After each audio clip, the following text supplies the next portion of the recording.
It's Valentine's Day 2013, the day I announced the recipients of my 11th annual Dr. Fun's Stupid Cupid and Realistic Romance Awards for the past year's worst and best portrayals of sex, love, and romance in movies, TV shows, songs, and magazines.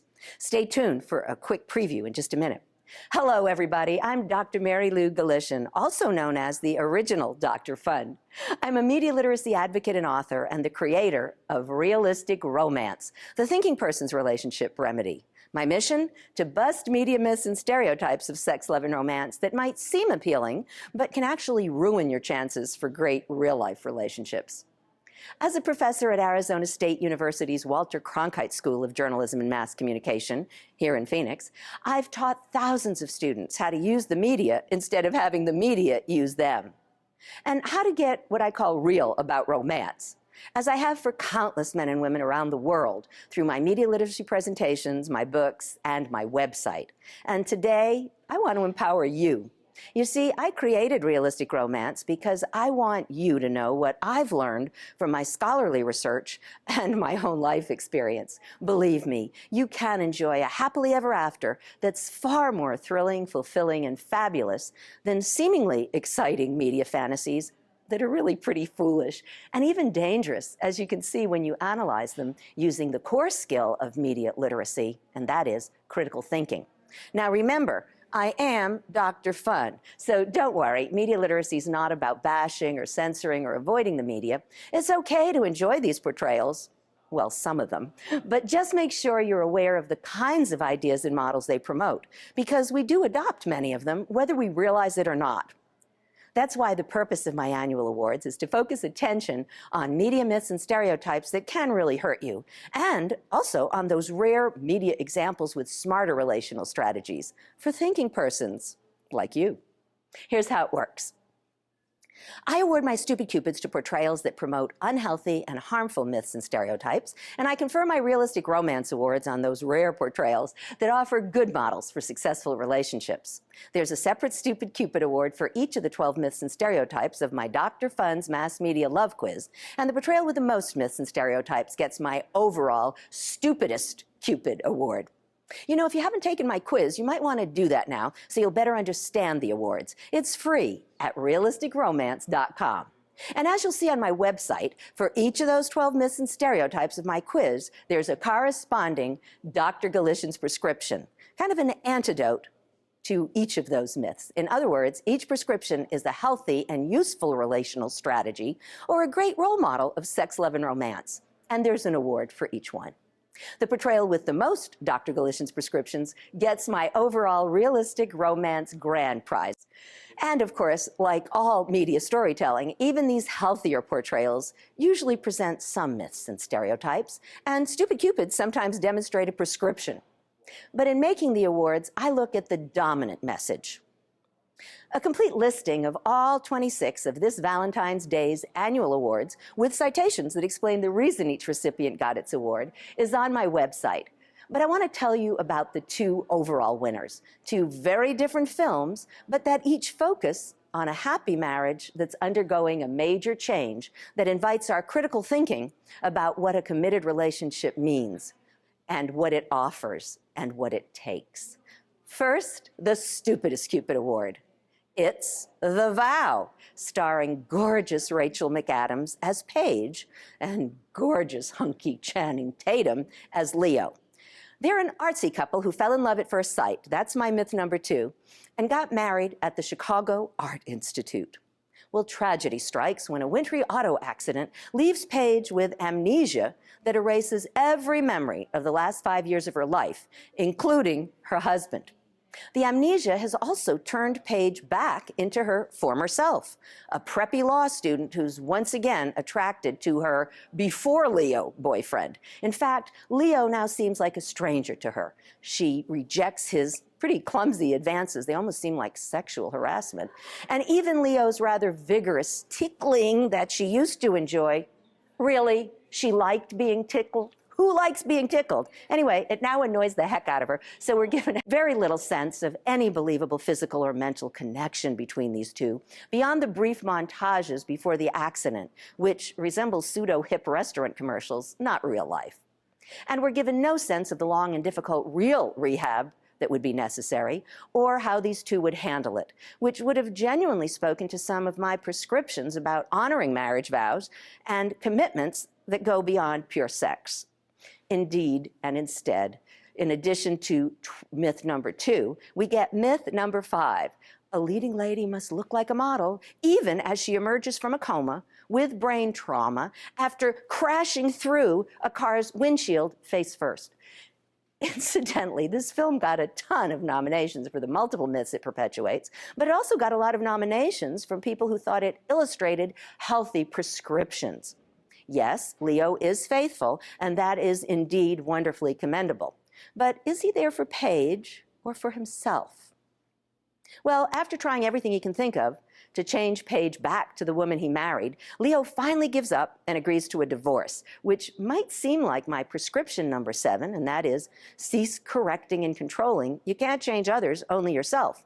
Except that Leo explains that he's leaving it to fate to bring her back to him as she was, the way he wants her, which is myth number 1. Your perfect partner is cosmically predestined, so nothing and nobody can ultimately separate you.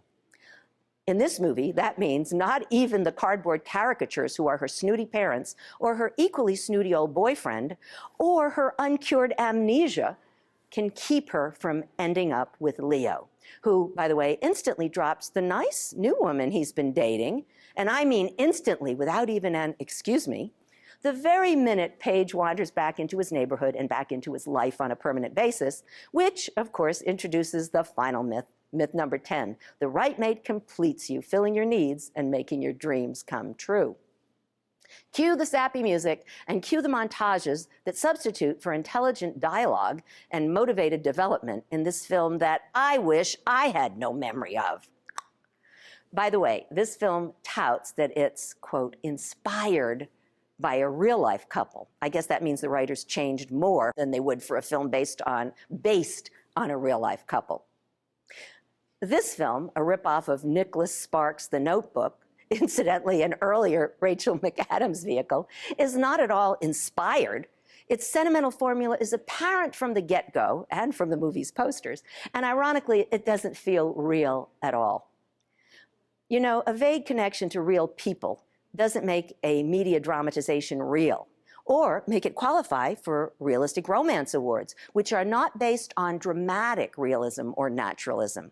The criterion for realistic romance is that a portrayal emphasizes healthy relationship strategies. So realistic kind of means rational, sex-loving romance that balances feeling with thinking. And the balance of feeling and thinking is one of the themes of this Valentine's Day Realistic Romance Grand Prize. I love it. Celeste and Jesse Forever, a funny and moving indie-type production co-written by its star, Rashida Jones, who plays Celeste, the wife of Jesse Sandberg's Jesse. They're high school sweethearts who've been drifting in different directions for a while. She's a highly motivated partner in a marketing firm, and he's an unemployed artist. And a bit of a man-child, a stereotype we see in many rom-coms. But wait. The formula ends there. This no longer well-matched couple has recently separated, like the couple in The Vow, but Celeste and Jesse are still best friends who genuinely love each other and demonstrate their caring concern for each other. Jesse actually hopes they'll remarry. And they're together every day until a casual post-separation one-night stand makes Jesse a father-to-be. He finally decides to man up to the pregnant Veronica, who's also a lovely individual, smart and attractive and kind, like the majority of characters in this thoughtful investigation into what it means to be a committed couple in our complicated world. This movie does feel real. And although Celeste can be controlling and pushy, especially in the first half of the film, she's not a mean or a bad person. Interestingly, she seems mature, well, compared to Jesse. But like Jesse, she also has a lot of growing up to do. And the demonstration of their accomplishment of that is what makes this a Realistic Romance Grand Prize winner. Now, Jesse's also the emotional one, and Celeste is the more rational, intellectual one. But over the course of this film, Each of them comes to develop a repertoire of relational tools that include a better balance of those qualities that are too often polarized in media portrayals, including The Vow. And unlike The Vow, this film doesn't stereotypically insist that all artistic individuals are worthier than business types, even though it does take place in LA. The movie demonstrates the validity of several prescriptions. Number one, consider countless candidates. Not at one time, of course, this is not Flavor of Love, but it's the antidote to myth number one that there's just one cosmically predestined perfect partner for you. Although Celeste wants Jesse back as soon as he begins his new life, she does gradually let go. She moves on and begins dating. She takes time to get to know and value an appropriate partner, Paul. Number two, a smart and patient businessman who's more of a peer and who shares her values. So we see prescriptions 2, 6, and 9. And she also learns to change herself, not others. There's prescription 7. And to concentrate on her own completeness, number 10, in order to be a more healthy and worthy candidate for her new relationship with Paul. And yes, she and Jesse remain good friends. Well, I thank you for remaining with me through this video announcement. I hope you'll visit realisticromance.com to see all the portrayals that got my 11th annual awards. There are 24 individual categories. And to discover the best and which are the worst in terms of relational strategies for real life. I also hope you'll nominate your 2013 choices for next year's Valentine's Day Awards. Ballots will be on my website in November. Most of all, I hope you will get real about romance by applying critical thinking to your media usage. And please don't forget to tell your friends and loved ones about the importance of being media literate in our 24/7 media world. I'm Dr. Mary Lou Galician, the original Dr. Fun, wishing you realistic romance on Valentine's Day and every day.